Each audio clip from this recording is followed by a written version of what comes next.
I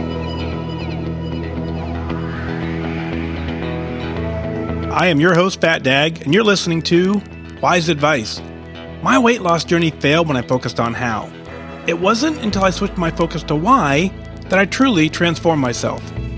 Join the show on the web at FatDag.com and follow along on Facebook, Twitter, and Instagram, all at WhysAdvice.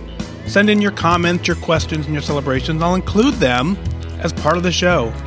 But before we dive in, remember, when you're out of points, stop eating points. Hey, I'm honored to be your wingman as we walk through this journey together because I believe in you.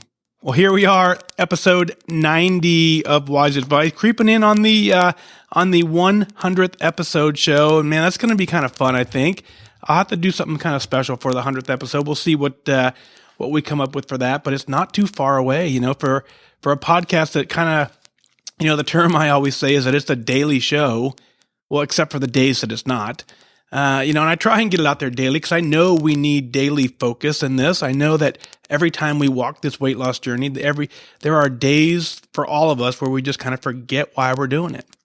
So my intent has always been to deliver this show daily, but as you know, that's quite a bit of an undertaking to do. So I make it a daily show, except for the days that I don't. It's that simple. So I got up this morning, took the day off from my regular job and took the day, my in-laws are in town, my folks are in town, took the day off to kind of hang out with them. But something interesting happened. I woke up this morning and I was like, you know what? I had the whole day off. I'm going to go for a run. So off I did. I went out for a good 4-mile run.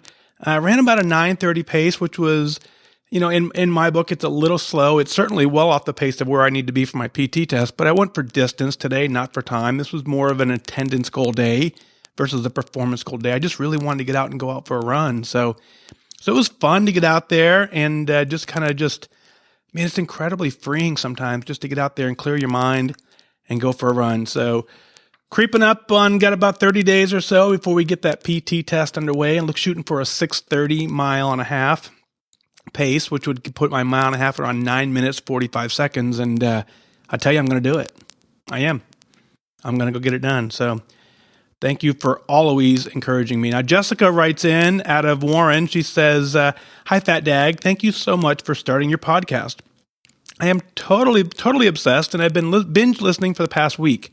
You are so inspiring and give me so much motivation every day. I have struggled with my weight most of my life. I have lived most of my life yo-yo dieting. At 40 years old, I was 236 pounds, and I had type 2 diabetes and high cholesterol.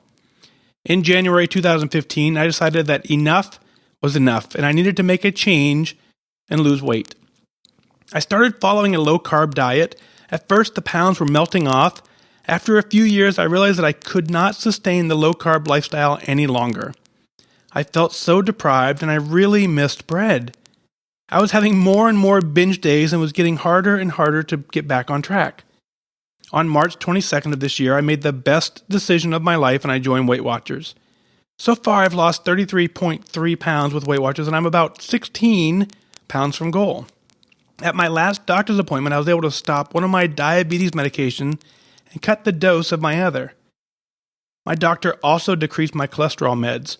She said if the numbers still look good at my next checkup in August, she will take me off all my meds completely, and being off my meds is my number one why. I am incredibly proud of myself, and now I am more determined to get the goal and getting to lifetime. Thank you again for being my wingman and for being my daily dose of motivation. Jessica. Well, Jessica, that's I think your why is one of the whys that a lot of us have once we figure it out. And what I mean by that is, a lot of us, when we get put on this medication, we don't understand that it's possible to reverse some of the things we've done to our body. So we get put on the medication and we've resisted it first, and then we realize that we need to start taking it or else we're just not going to live long enough. So we just kind of just take it. And I think so many of us forget that with a little bit of diet and exercise and working out and motivation and eating right, we can reverse some of that. And in a lot of cases, you can. Now, certainly not always, right? That's not going to be entirely possible. But for many of us, it's absolutely possible, and you're proving that. So being off your meds is the number one why. That is absolutely fantastic. I'm glad to see it. I can't wait to hear about your checkup in August and see what the results there are. Now, one of the things you talked about is that, that every day this is your motivation. And at some point you decided enough was enough. Now, that's a very common response for those of us who have had significant success on this program. That is kind of the core thing that runs through a lot of us. We all get to a point where we go, you know what? I've had it. Enough is enough. And I'm going to do whatever it takes to win. But we need a daily level of motivation to remind us that at some point we said enough was enough. I talk about it often. The complacency trap strikes us all. And so when we say enough is enough, and then all of a sudden we lose 15, 20 pounds, we start feeling good. And we're like, oh, yeah, this was good enough. And we forget about that. So that absolutely is key. Now there are all kinds of crazy diets out there that all work for somebody. We have to find the ones that work for us. So absolutely you can do this. There are some people who can live a no-carb diet, and they can do quite well. There are some people who can't. And so the beauty of everything we do is you have to find what you can sustain and find a daily level of motivation that reminds you why you joined, and you never forget it, and you go on and you get to goal. Now, the absolute best part of your email, as I read through the entire thing, my favorite part was your last paragraph. Your last paragraph opens with, I am incredibly proud of myself. Well, heck yeah, you ought to be. You're doing fantastic work, and I'm proud of you. The Connect community is proud of you. Everybody here is proud of you. But for you to recognize that you're proud of yourself, that will carry you to goal a lot longer than any support we can provide. If you can internally be happy where you're at and be proud of what you've done and understand that the accomplishments that you have done, that will carry you through. So Jessica, thank you for your email. Keep up the amazing work. Next up, out of Washington, Carie writes in and says, hi, Mike. As I was running and listening to one of your recent podcasts, you talked about really digging into your why. I had never considered this before, and it really got me thinking. I always had my why, but I never really thought about it in detail. The following is my true why, and I apologize in advance for the length. My mother was diagnosed with breast cancer at age 47, and she died at 49, just 1 month shy of her 50th birthday. My mom never got to see me get married, see her grandchildren, or see what a great life I have, thanks to her and my dad. Knowing statistically I had a 50% chance of also getting breast cancer, it's always been my life's goal to reach 49 and hopefully beyond. That became my why. 7 years ago, I joined Weight Watchers for the first time in order to lose 30 pounds and get healthy. I was also working out at Curves at the time, and I had great success in my weight loss. I obtained my goal weight, and I gained lifetime status. My mother never really took care of herself. She smoked, was overweight, and never exercised. I was going to do everything I could not to get breast cancer, and I knew statistically if I took the weight off, if I ate healthy and I exercised, my chances of getting the disease would be less. Unfortunately, when I was 39, I found myself with the same terrifying diagnosis. I faced it head on. I had surgery, chemo, and radiation. During my treatment, I gained weight due to the steroids that were prescribed to me for nausea. At the end of my treatment, I found myself to be very angry at the fact that I did all of the right things and I still got the disease. I had extensive genetic testing with no mutation showed up. So why did I get it? Who knows? There could be a multiple of reasons. I went back to my old habits. I ate whatever I wanted and I continued to work out, but sporadically. I didn't really care anymore. For 6 years, I carried around unhealthy anger. I just couldn't get past the bitterness of having taken such good care of myself and still getting cancer. That wasn't supposed to happen. Since then, I've also had multiple surgeries, biopsies, tests, scans, doctor's visits, and medications. All of these things became my new norm. About 18 months ago, I had an epiphany. I really thought about it, and I went through it, and it occurred to me that if I hadn't been in such good shape and I hadn't lost the weight originally, I am positive I wouldn't have done as well as I did through treatment. Compared to people who did not take good care of themselves prior to getting cancer, I fared much better and I believed I was much stronger in my battle. It was at that time that I really examined myself and I decided what my new why was. And why did I want to lose 30 pounds that I regained? Why did I want to get in shape again? Why did I want to eat healthier?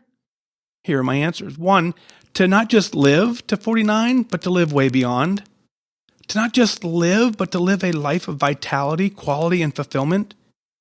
To not just live, but to live to see my 3 children get married and see my grandchildren. To not just live, but to grow old with my husband and enjoy retirement. To not just live, but to experience all the things my mother did not get to. To not just live, but to thrive and become the athlete that I've always wanted to be. And lastly, to not just live, but to be prepared, heaven forbid, if the cancer returns. It always lurks in the back of my mind, but I do not let it control me. If it does return, I will fight it as I did before with everything that I have, and I will win, but I will not allow it to defeat or deter me. I will stay focused. And that, FatDag, is my why. Thank you for letting me share it with you and encouraging me to dig deeper. I wish you good focus. Carie, that's incredibly powerful. And the thing that you said that really I agreed with instantly was the fact that you said that no doubt you being in a healthy spot allowed you to fight this with all that you had. Fighting any sort of disease, any sort of ailment, everything we have, everything starts in the brain. You have to have a warrior's mentality. You have to want to fight. You have to want to fight as deep as you can and as hard as you can to win. You've got to want to win. Now, if you were not in a healthy place originally and you were not mentally strong when you started your journey, it would have taken a toll on you. The fact that you started your journey full of life, full of vitality, angry, ready to rock and ready to kick this thing's tail is what carried you through. So you're absolutely right at this point. I understand the period of anger that you went through. I think that's extremely common. I think, at some point you go into survival mode and you're just trying to say, why me? How did I get here? How do I do? And just kind of not caring. I think that's a common response. I'm very, very, very proud of you for finding a way out of that and understanding that is not going to sustain what you're looking to do and that all the things that you want to do now, you're going to be able to do. So it's actually very, very incredible that you have a life worth fighting for. You have a mindset that is powerful enough to carry you through anything that comes at you. So thank you so much for email. Always I talk to you quite often offline, and always fun to see you out running and all the stuff that you're out doing. And think about it. The things that you're doing every day is a gift. You're doing some amazing work out on the runs that, it's pretty competitive stuff that you're doing. And to be a survivor as you are and still being able to do those things is all you. So great job. Keep up the great work. Michelle writes in, says, hi, Mike. I just wanted you to know that you've inspired me and I've followed you through my journey and through yours. I've not been as dedicated to the program as you have been. Life has gotten in the way and I have many excuses, but I know they are irrelevant. Thank you for being honest and for your podcast. Thank you for recognizing me as a person and not just a groupie. Thanks for your service. My son is a Marine serving our country as you do. God bless you and God bless this country. You're a rock star, Mike. Thank you. Well, Michelle, absolutely not. Appreciate the kind words, but rock star and I not even in the same sentence. So very cool. But hey, let's talk about your life is getting in the way and you have many excuses and you say that they're irrelevant. Well, I actually disagree there. I think excuses are extremely relevant. I think it's very easy for us we all have the excuses. They exist for every single one of us. And the reason I say they're relevant is because often you hear of someone's excuse or their reason, I'm going to say, and it's very valid. It's not just the words. There is a valid reason why people lose focus and get focused on something else. You just heard in Carrie's story. She had a very valid reason to not wanting to care, at least on paper, right? And until she figured out, actually, I do care, and I do care even more. So the fact that you have many quote unquote excuses is valid. What we have to do is we have to dig deep into your why. We have to figure out why you're doing this.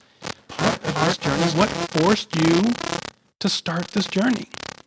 Why did you walk into the Weight Watcher meeting room? Why did you sign up online? Why did you first attempt to do a weight loss journey? That is reason will never go away.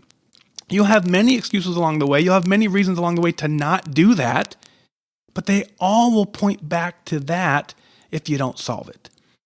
So quitting just gets you a new start date. We talked about that. We have to be very careful of what we call complacency. Complacency is the easiest thing for us to kind of forget about our why. If we started with a why and we say, my why, let's just say my why is I want to look better in clothes. Well, it doesn't take long in a journey to look better in clothes. 10, 15 pounds makes a huge difference in clothing size. 10 to 15 pounds on the scale, you start looking different. You feel different.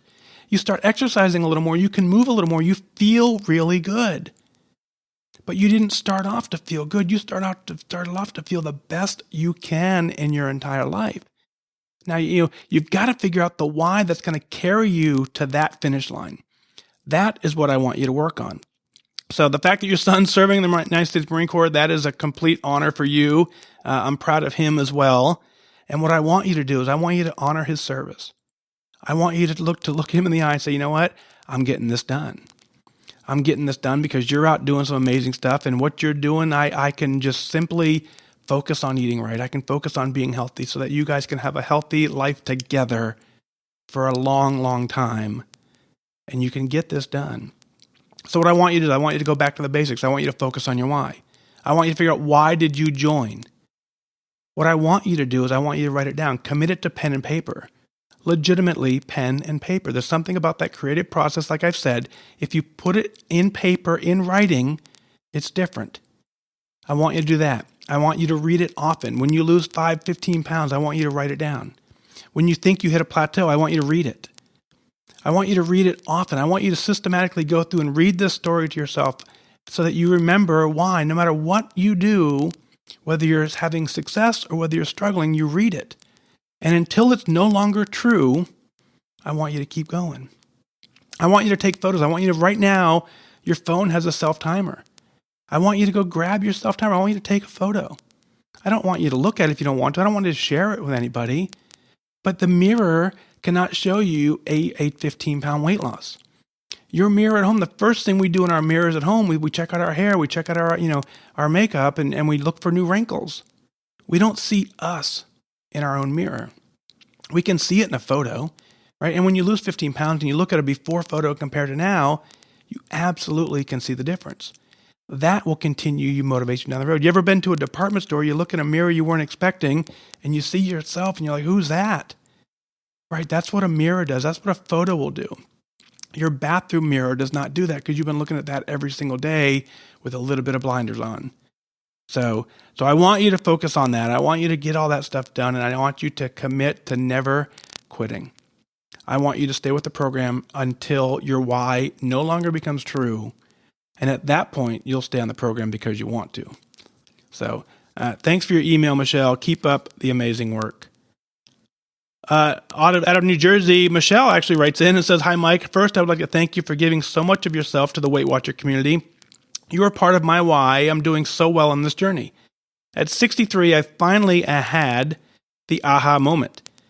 I've unsuccessfully tried Weight Watchers 4 times in my life, always carrying 25 to 50 pounds extra.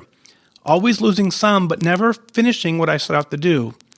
This truly is my last time. Before the Weight Watcher plan, which I love, the app, and you, I finally put it all together for a lifetime of success. I started January 14, 2017. I've lost 37 pounds.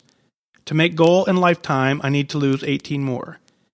I'm enjoying this journey, eating better than ever, and setting an example for my 15-year-old grandson to eat and live healthy.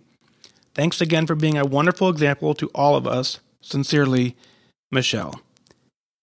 Well, Michelle, I'm with you, right? I've tried unsuccessfully as well 4 times. For me, it was 5 times, and not really understanding why I was doing it. My weight loss journey failed every time I focused on how. It wasn't until I switched my focus to why that I truly transformed myself. And the reason I say that is because there was that why that, I'm tired of this. I'm going to lose as much weight as possible so that I never, ever think that I'm overweight again. So you can't at all look at me at this point and say the guy's overweight. No one can.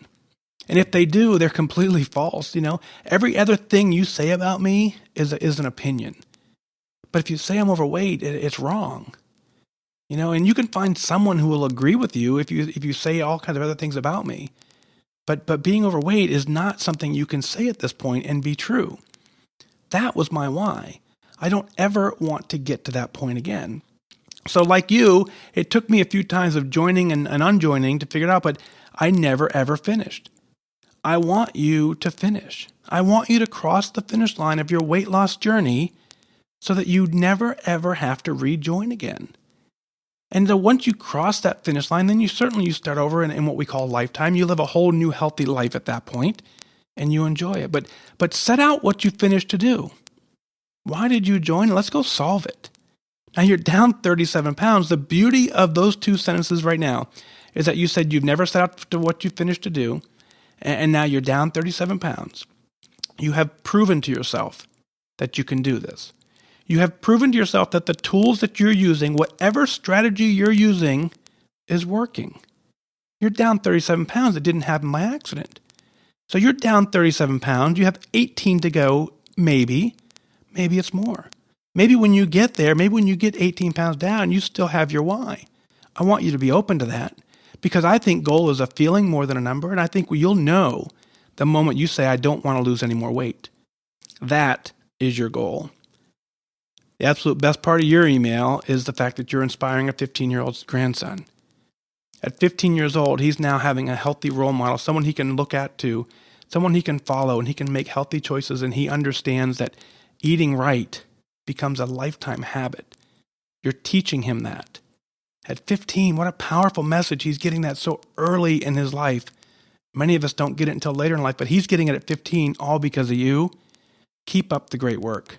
Thank you for your email, Michelle. The next email up is Barby. Barby writes in with an update. She says, thank you for including me on the show. Since my last email to you where I lost 47 pounds, I've lost even more. I'm down 56 pounds now. Remember when we spoke about me wondering if I could lose weight with heart arrhythmia issues? You said, yes, I can do this, even with less rigorous exercise, and I have. Well, I never mentioned that I also have vestibular migraines that can make me black out at any moment with no warning. So I had to find exercise that would not hurt my compromised heart and brain. I found lifting the 5-pound weights 3 times a week was good, as was gardening. I can whip a mean hose around the yard without any issue. I also dance in the living room to a YouTube video. It all adds up, even though it's gingerly done exercise. I will be 64 next month, and I feel great. One is never too old to get healthy. The food plan and the tracking is the key for me, and I truly believe that it's what's gotten me to 56 pounds off. Thank you so much for your help. You were there when I needed it, when I started on January 21st. I listened to your podcast, watch for your Connect posts. They are all fantastic. Weight Watchers rocks, as do you, Barby. Well, Barby, I don't change my answer at this point.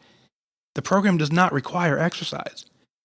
The biggest part of this program is tracking accurately and honestly, and not quitting.